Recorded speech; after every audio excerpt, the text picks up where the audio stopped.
Good afternoon, ladies and gentlemen. Welcome to this new session dedicated to scaling up through smart investment during our third edition of the EU R&I Days. I'd like to welcome you for this session that will be dedicated indeed to deep tech startup and SMEs that we would like to see, of course, in Europe becoming the champion of tomorrow at world level in a scale-up way. And for this session, we have decided to discuss, in fact, what are the issues at stake, what can be done in order to understand better the situation and the issues that we have to cope with in Europe, what could be the role of the various stakeholders, be it the investors, the national, regional, local, EU bodies, public bodies, what is the vision of the entrepreneurs themselves. So all these kind of questions in order to have a better understanding of the economy, of the ecosystem in Europe, and to propose some way forward in the future. So for this session, I have the privilege to have with me three high-level panelists. First of all, Stavriana Kofteros. Welcome, Stavriana. She is Vice Chair of Cyprus Research and Innovation Foundation. She is also one of the co-founder of Startup Cyprus. She's herself an investor. She's also an experienced EIC jury member, as well as an EIC national champion. And she will share with us all her experience. I have the chance also to have with us Veronika Udova. Veronika is the CEO and the co-founder of S Biomedic, which is a company based in Antwerp in Belgium. She has also some experience as an investor, and she will certainly be very interesting to listen regarding her experience and also the synergies that can exist between EU funds and national regional funds. Benedikt Kronberger, who is a partner in B2V, a venture capital company. He's also a serial entrepreneur. He has co-founded two startups. He worked previously also in OMV and Rothschild, so a very good overview of the investment and the entrepreneur world. So for sure, he will share with us his experience and his views. But let's start immediately, and first, of course, I will start with ladies first, as we say. And my first question will be for Stavriana. Stavriana, you have all this experience in angel investment. Can you tell us about your vision for European startup ecosystem and way of scaling up at European level? Thank you. It's a pleasure to be with you and good to see you again, Jean-David, even though digitally connected. My vision for Europe is to scale up Europe for sure. And I understand as well that to scale up Europe, we need to scale up all the ecosystems, the national ecosystem across Europe. And sometimes they say the harder we work, the luckier we get. And with a bit of luck that comes from the hard work, it seems that Europe is at the right point in time to take advantages of a lot of things. And what do I mean by this? I mean, just last week in Paris, the Scale Up Europe report was presented to President Macron, which is actually his initiative. And they identified four very important challenges. And two of them are of particular importance for our discussion today, namely retaining and attracting talent in Europe, startup and scale up and corporate collaboration with governments, with bigger corporates, etc. Deep tech. This is our huge chance for success and our big bet, if you like. And of course, investment at all rounds, larger rounds. And interestingly enough, this is where EIC comes into play. And this is where the hard work, because now EIC is fully launched, it's officially here.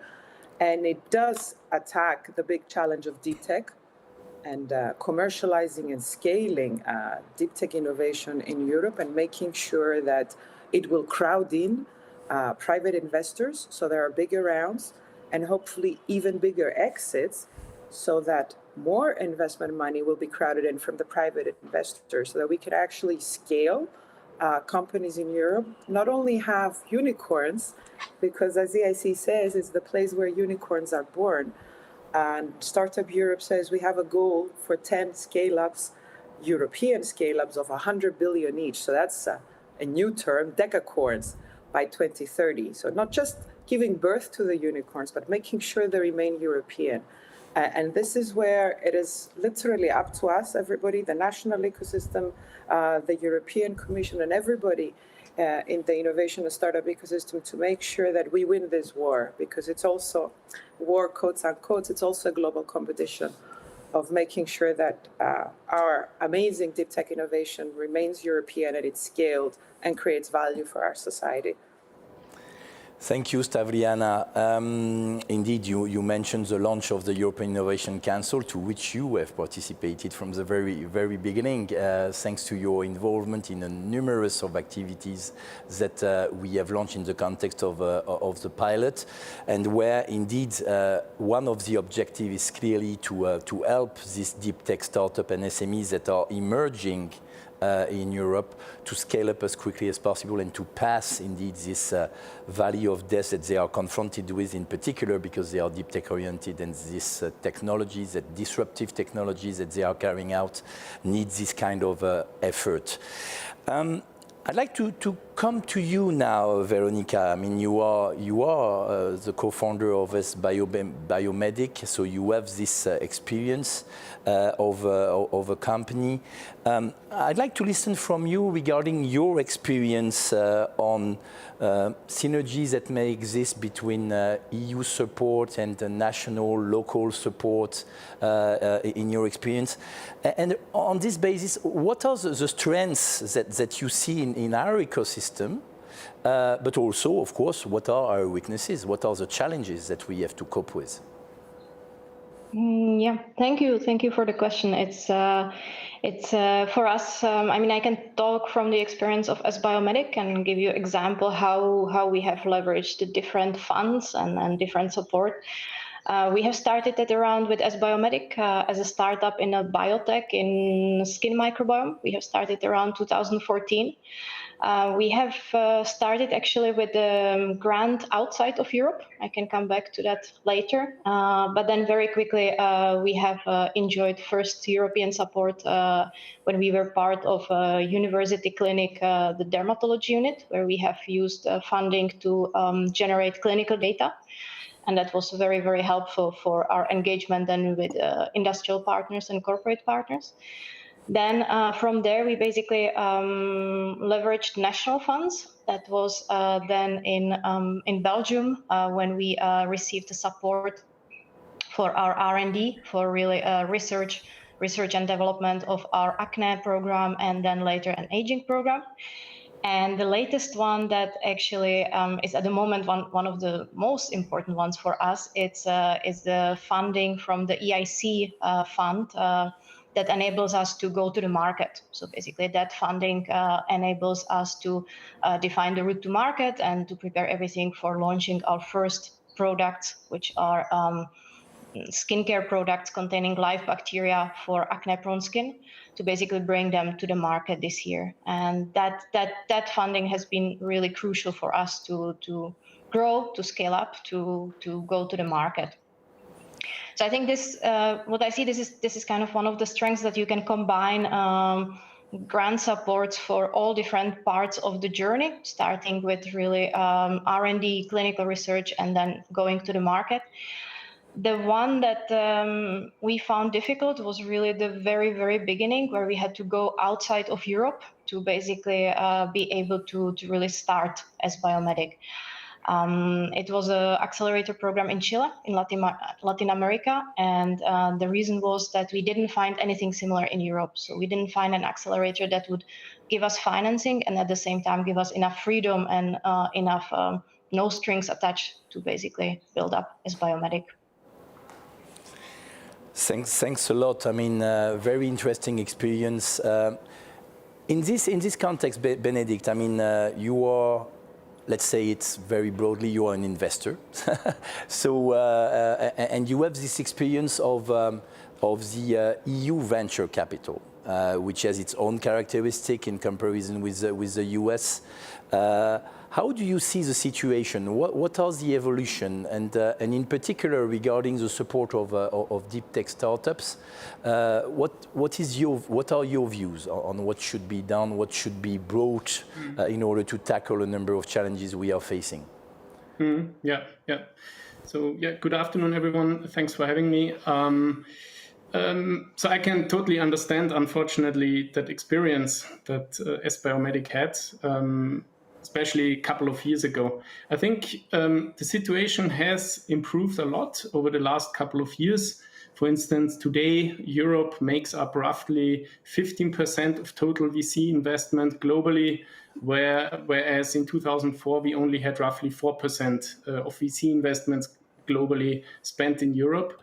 We continuously see a virtuous cycle of startups being founded, founders selling their company, and then having fun working with new startups, supporting them, being a mentor, and reinvesting as angel investors in these startups and helping them recruit the best talent. So you see the Zalando and 26, Wise, Spotify, etc. There are many success stories, and these companies, so the founders reinvest and sort of create a virtuous circle. And we've realized that over the last couple of years, or we've seen that quite a bit, and it's accelerating. So I think that's positive. On the other hand, on the deep tech side, it's quite challenging still to raise funds.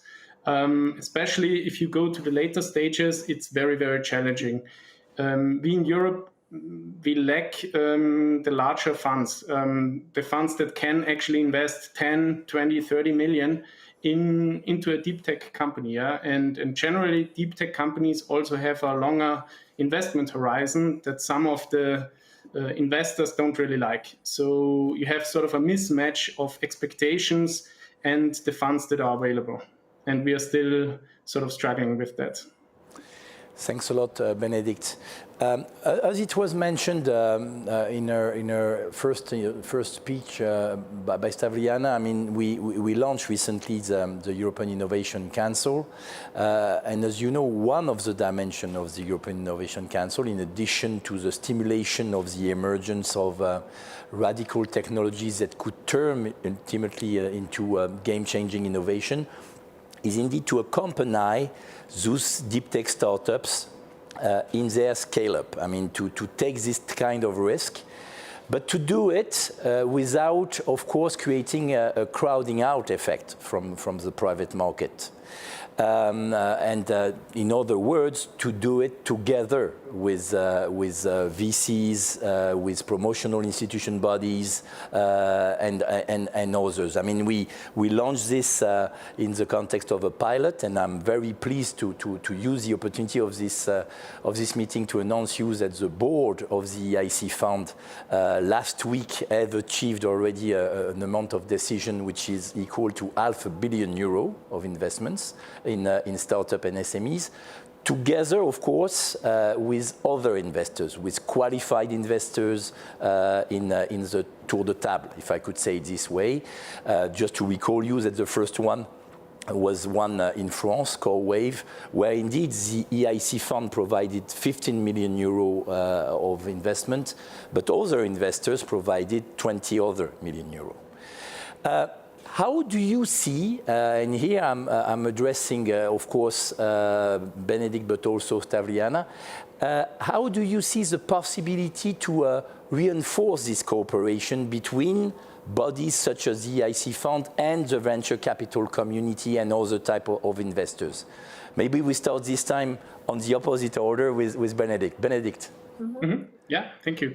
Yeah, so I think in general, the EIC Fund and Accelerator is a great instrument. So I think it goes exactly in the right direction. It provides additional funding to the startups, to the deep tech startups.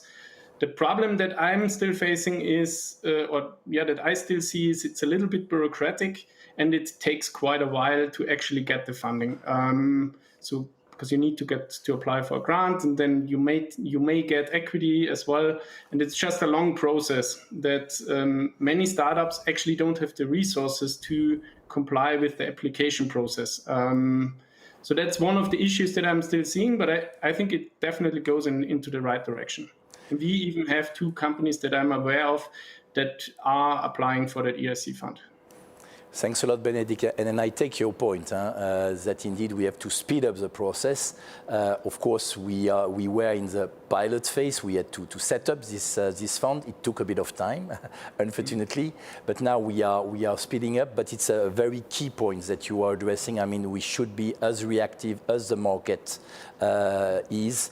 Like, for example, with the idea to have an 8 weeks, 10 weeks time for an answer regarding the investment. And it is one of our KPI, I can tell you. Stavriana. On this, well, I totally agree. Speed up is of importance. Now, there's a trick with investors, if I may say so, just letting the cat out of the bag. The fear of missing out. And EIC is sitting on an amazing pool of deep tech innovation, and everybody would like to take a peek and see. So maybe apart from crowding them in on an ad hoc basis, on a company per company kind of cases, maybe it's like creating a super fund where private investors also participate and everybody pitches in, and we have a mega fund in Europe, especially for the later stages that will be ready to put in money at later stages as well for foreign investment.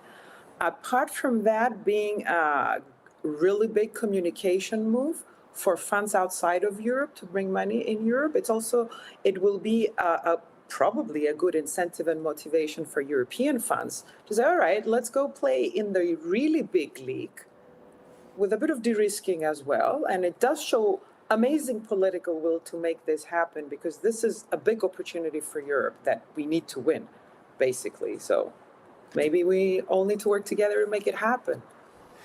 Thanks a lot, Stavriana. I mean, it echoes also a little bit what you mentioned, and on which I will come back to you in a minute, which is one of the suggestions, in fact, of the Scale Up Europe report, to go for something more integrated and some very likely bigger, in particular for the late stage. And it echoes, by the way, also a report, as you certainly know, that more than 30 European unicorns has provided to our commissioner, Mrs. Gabriel, to set up a sovereign tech fund of 100 billion euro. So it's going in the same direction. I mean, just for you to know, I mean, the EIC fund has been structured in such a way that indeed it could have additional compartment, and it could accept and host other investors, not only money coming from the European Commission, but also coming from other promotional institutions as well as private one.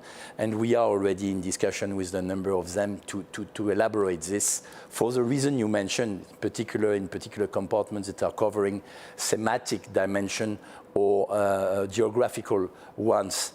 Your reaction about this, what do you think? Do you think that it is something that is missing, this late stage support, this more integrated approach, Veronica, regarding at your level, with the view of an enterprise like yours? Yeah. Let me actually maybe come back on the previous example of of involving now external investors in the funding of EIC, because what Stavriana says, it's a great idea, and actually I would love to see that really happening. But even on the smaller scale, I can give actually a really good example. We are one of the pilot companies actually who received the EIC grant together with the equity, and we are right now actually exercising the equity investment, and the first part is actually in our case coming as a convertible loan from the EIB. And I have to say that the fact that we are right now doing that convertible loan, we have already attracted external investors that are basically interested in joining that convertible loan. So even on a small scale, I think it's a great kind of signal to the investors, showing that the EIB or EIC are willing to step in and willing to invest and willing to contribute with the finances, that also motivates the external investors that, as you said, Stavriana, who don't want to miss out. So I think already on a small scale is kind of working. So thank you very much. And happy yeah, that you I are think happy. yeah, sorry. Happy that you are happy. It's the best recognition possible for us. Yeah, but I have to at the same time say it takes some time. So we have been now in the process for a few months, and would be nice to have it a little bit faster. And I think, yeah, I agree there also with Benedict. I think that's one of the weakest points still, is that the speed could be indeed a little bit faster. That would make it a bit easier for us as a startup.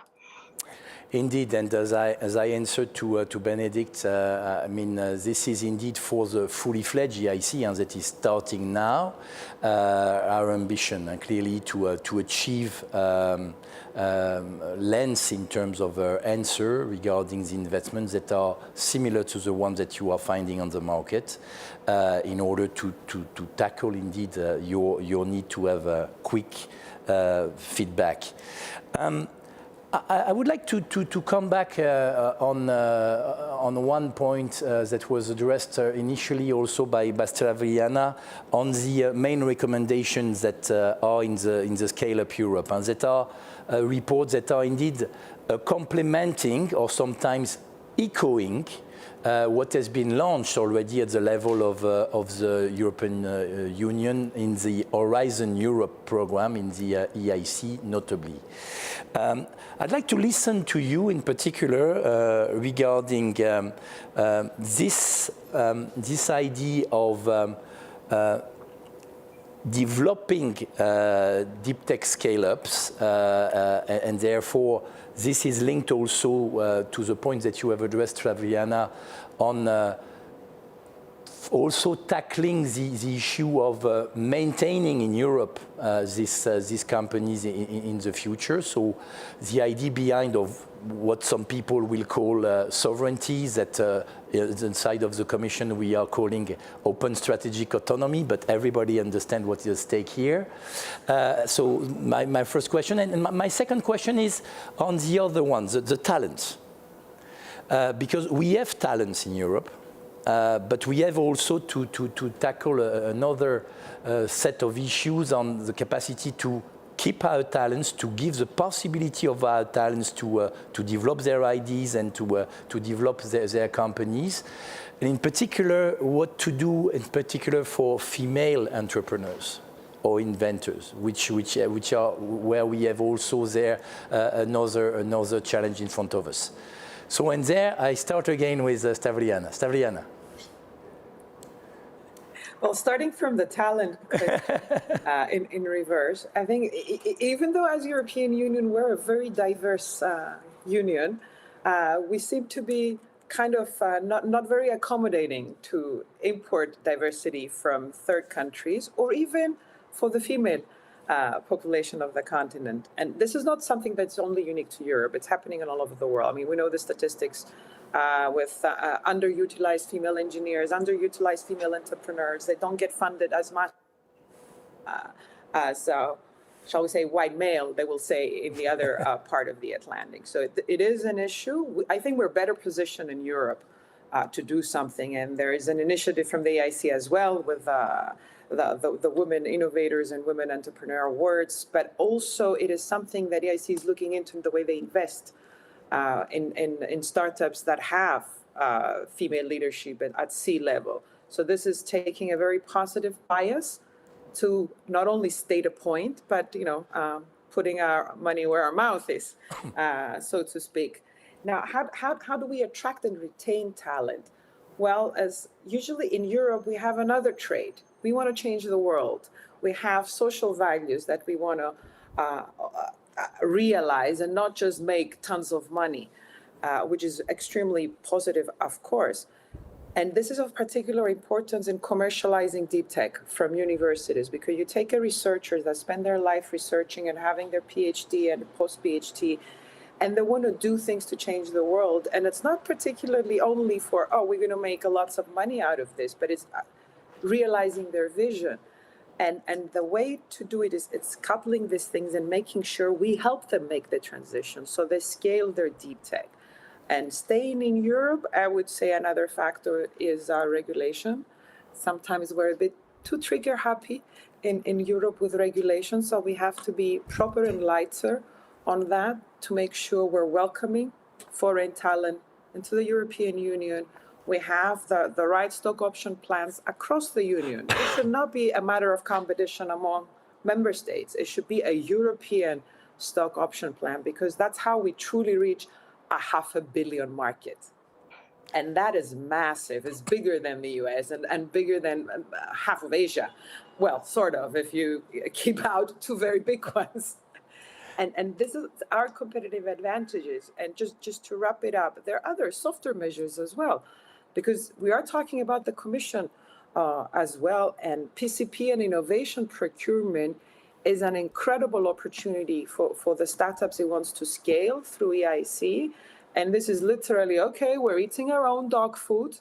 We fund them and we also use their innovation to have faster digitization of our member states, faster green transition by actually using the innovative products of the companies we fund, and showing the way to the corporates that might be a bit more conservative, shall we say, in procuring innovation, and maybe even introducing them to each other so they get married and we have more merger and acquisition.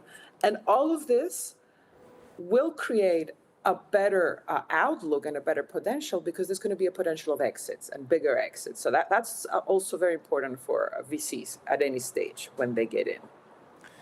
Thanks a lot, Adriana. I mean, as you said, certainly to be less risk adverse, to take more risk in any case in a number of domains, sometimes with positive action, as you mentioned it, but at each and every level. I mean, of course, we have mentioned here a number of times the EU level, but we need all the ecosystem, we need all the countries, because it's an EU challenge altogether.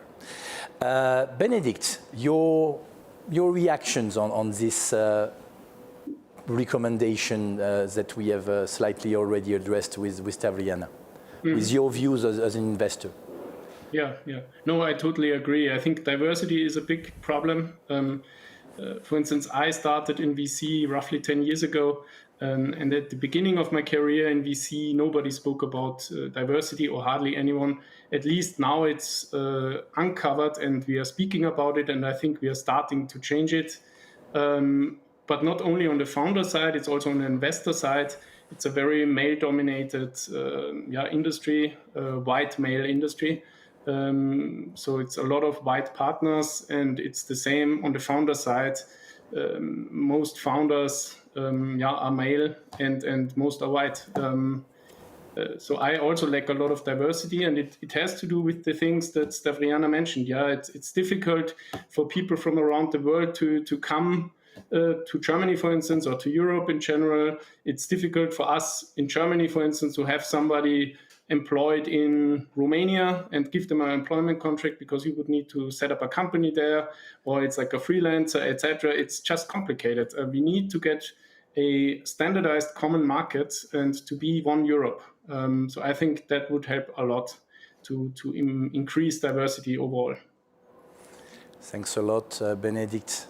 Veronica, your views as an entrepreneur? Fully agree with Stavriana and Benedict. For us, from startup point of view, an example right now I can give: stock option plan. Really not easy to motivate new colleagues, qualified colleagues, senior people to join a small startup with a stock option plan. That is not easy to execute. Tax regimens are different for every country. I have to navigate with every employee what type of tax regimen does apply for him or her, and it's not. For example, in Belgium, we have to prepay the taxes, and that makes it really not attractive for my employees to acquire stock options of S Biomedic. And then it's kind of difficult for us also to compete with the bigger companies who can offer stocks that are already on the market, that are liquid, that basically the employees really immediately see a benefit. So I think unifying within European Union the regimen for stock options, make it simple, make it easier. Also, another good example, when you mentioned Romania and different contracts and different regiments. For example, we are now fighting getting a toll-free number in German market because we do not have an official German address, and it's so difficult, and we would love to offer it our customers in Germany. So I think there is still a lot of space to kind of make the regulations a bit simpler all across the European Union, because it is a huge market, it's an amazing market. But there are a lot of small things that then you end up fighting on an everyday basis. So to make further improvement on the establishment of a real single market is behind, in fact, what you said. So we had a number of improvements, but we have still a lot in front of us. I'd like to ask you also a question on what we have just experienced now during the period of the pandemic. Where, thanks to the efforts that we made in Europe over the time, in the past, in particular in research and innovation, we were able, in a record period of time, to set up a vaccine, which is just, I mean, a revolution. I mean, to set up a vaccine in less than a year is just amazing. I mean, I remember when we started to discuss the possibility to have a vaccine at the beginning of the pandemic. I mean, people who were saying no, maybe in 1 year, were considered crazy people, but we did it. And one of the companies who did it, by the way, is a German startup, I mean, BioNTech, and others are coming, as you know. But you know that what happens also very clearly during this pandemic is that the capacity to produce and to disseminate the vaccine was provided by another country, mainly, which are the United States. And everybody today is mainly talking about the Pfizer vaccine, while in reality the vaccine per se is coming from BioNTech. So with this example, I just would like to listen from you on, okay, we should provide more scale-up means for the companies that are driving, in fact, this breakthrough innovation, game-changing innovation. But maybe also we should create the condition to connect them with the leaders on some markets, some large corporate investors, of course. You were mentioning also, Stavriana, the importance of public procurement in order to validate a technology at a certain moment. How do you see this? I mean, what are the next steps that we have to do on this in order to turn this into reality? We have launched a number of ideas at the level of the EIC, but they remain relatively small. What are your views in order to do more towards this? Who would like to start? Stavriana? Okay. I think we got to do whatever it takes and whatever works at all levels, truly. I have to say that I feel unbelievably proud to be part of VIC with that we funded mRNA technology and that BioNTech is a European it's science. It's has European DNA, if I may be allowed. And yes, it looks as if now it feels like it's more US, and maybe it should act as a lesson. Because we probably missed an opportunity of scaling it, like a homegrown scaling. And that would be a good reminder, because the pandemic has been tough, has been devastating with the loss of life. And at the same time, is a golden opportunity we should not let to waste, because it has tested the limits of our humanity, of our science, of our technology and ingenuity.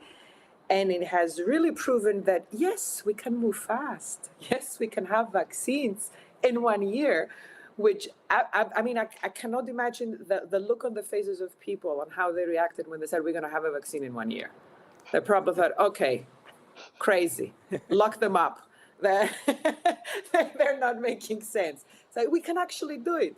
So it's actually what Benedict said and Veronica. Yes, we can move fast in Europe, and we need to move fast and make sure, yes, connect. I mean, if it's EIC, yes, it's EIC as well. Be the big matchmaker. Bringing in other investors, but at the same time, bring the corporates. The Commission has so much leverage, and it's time to put it to good use because it's a white hat. And they can bring the big corporates on the table and make sure that we do scale innovation and deep tech in Europe and keep it European, because this is the most fertile environment for unicorns to grow. I mean, it sounds romantic, but it's the reality if we believe it to be the reality and we work for it. Thank you, Stavriana. Veronica, your views. Yeah, I think here I would have a slightly different view. And it's welcome. This is the purpose of this exchange of views. Yeah. I think, Stavriana, you're definitely right. Scaling up and using the big corporates, that's a great way. I mean, that's the fastest way to go. I think I would not be afraid to go to then leave Europe. And I think it was okay to go through Pfizer. I think what we still need to learn better in Europe is to sell ourselves better. That at the end, the world is not talking about Pfizer, but that would be talking about BioNTech. And I think there, the Europeans, and we see it on all levels, us as a startups, we need to be more bold and we need to be more, selling ourselves better and being more, also competitive within the global world. And I think that's just true for the whole Europe, that we still have to maybe step up in, selling ourselves and communicating better that it's the BioNTech, it's Pfizer is just the distribution model. Benedict. Yeah, so I think I would so I agree to most things, I would say, but I also would say my view is a little bit different. So I think the European Union has a great purpose, but for these kind of things, leave it to the companies. I mean, we have BioNTech, and they found Pfizer as a partner, and they did it very well because they found the partner very early on, and they managed to get the commercialization right early on. Look at CureVac, also an mRNA technology, also Germany-based. Yep. They took on Bayer as a partner, but much later, from what I know. Yep. And they have struggles. There are certainly other struggles as well. But I think BioNTech moved wisely, and they took the decision early on. They planned it rightly, etc. I would say, European Union, please focus on creating a leveling playing field for our startups here so they can compete with other startups and companies globally.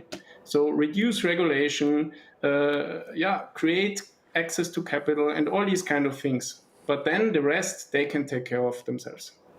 Stavriana, I noted that you would like to add something.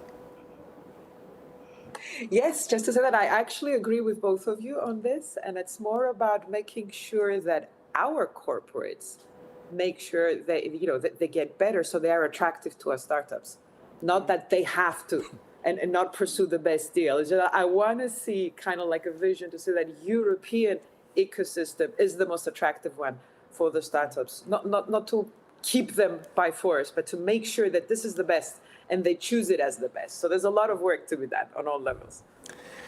Thanks a lot. A last question on my side before asking you some words of conclusion. And I'm using here one of the questions that we have received from the audience. What is the way forward for us, I mean, Europeans, when it comes to opening the market accessible for all, meaning in all parts of Europe, all of Europe? Because, I mean, we remain 27 member states. We are making a lot of progress in order to work together. We mentioned a few minutes ago the improvements that were made for the single market, but we are not yet there. I mean, it's not something totally comparable to the situation that you are facing in the United States. I think that behind this question, you have also the question of the innovation divide that remains, the innovation gap that remains in Europe. What are your views on this? What should be done in order to have something also not only unifying the market, but bringing everybody together on top of the issue of talents and diversity that we mentioned a few minutes ago, but the various parts of Europe? Who would like to start? Maybe Benedict? Yeah. So I think, unfortunately, that process is typically a long-term process. Yeah, it's difficult to change things from today until tomorrow. So I think, especially when looking at Central Eastern Europe, where they get even much less venture capital, for instance, than France or Germany, UK. I think it's extremely important to have these success cases, like, for instance, UiPath in Bucharest. Even though they are mostly in the US now, it helped a lot the Romanian ecosystem. And you need these kind of success cases, and then we can sort of promote the networks there and try to have conferences there and mingle and create a network. And then it's a very network-related business, venture capital, and also the investment society. And I think like that, we grow together and we become one Europe, at least on a startup venture capital ecosystem side. Stavriana. I'm nodding my head. I totally agree with Benedict. It's not going to change in a day, but networking is crucial, and even on an ecosystem level across the countries, we realize we're all facing exactly the same issues. Maybe it's a bigger issue in Cyprus for the later stage investment, or in another country something else is a bigger issue, but we're all facing exactly the same issues, and we can only solve them together, because it is the sum of the parts in Europe. And for Europe to scale up, the whole of the continent needs to scale up. Obviously, it's going to be driven by the bigger countries, but nobody said that the next unicorn has to have a certain nationality. What we want is that it's European. Of course, it would be nice if it's a Cypriot. Absolutely, yes. We're all going to be proud for that as well. But we're only 1 million. So, but we know that for anything to scale, it needs to be able to sell cross-border and reaching the 500 million. And we need to lower the barriers for that and make that happen so that it can actually scale, even though we're a bit far away from a truly single market yet. But we need to always have eyes on the target and move in that direction, because that's the only way for them to be able to scale fast. Thank you. We are coming very close to the end of our session. We have just 2 minutes and a half. And I just would like to give you the opportunity to say a few words. What would be your couple of words or sentence as a takeaway message, main message for our audience on this topic? And I propose that we start with Veronica. Yeah, thank you. I think basically following the whole discussion we had today, for us as a startup, I would say just make it as simple as possible and as easy as possible, so that we can focus on creating innovation, on generating value, and we don't have to keep busy with regulations and with crossing the borders and growing in terms of regulatory hurdles and so on. So keep it simple so that we can focus. Thank you. Benedict. Yeah, I'm an optimist. Even though we are far behind in the tech and data economy behind the US and Asia, all the huge tech companies are from other continents. But I see every day excellent founders and excellent companies. So we have great talent here. We have great academic institutions. We need to get the capital, get access to the capital especially for deep tech companies. We need to deregulate. We need to make it easy, and then create a competitive environment for all European startups. Thank you, Benedict. And the last word will be for you, Stavriana. Well, thank you. I'll try to measure up to that. I will just sum it up in 4 words in a way that applies both to startups, researchers, and investors. We need to think unbelievably big, dare, and get in touch with the IC, because that is, for both sides, the startups, the researchers, and the investors, the way to scale up Europe, and we need to do it fast. So just have faith and jump in. Thanks a lot to the 3 of you. I mean, I think it was a very rich session. Many thanks for your availability and for sharing all of this with us. please continue to follow the RNI Days. A lot of other sessions will be of great interest for you, starting tomorrow, of course, by the one dedicated to disruptive innovators with our commissioner, Maria Gabriel. I wish you a very nice end of day and great EU RNI Days.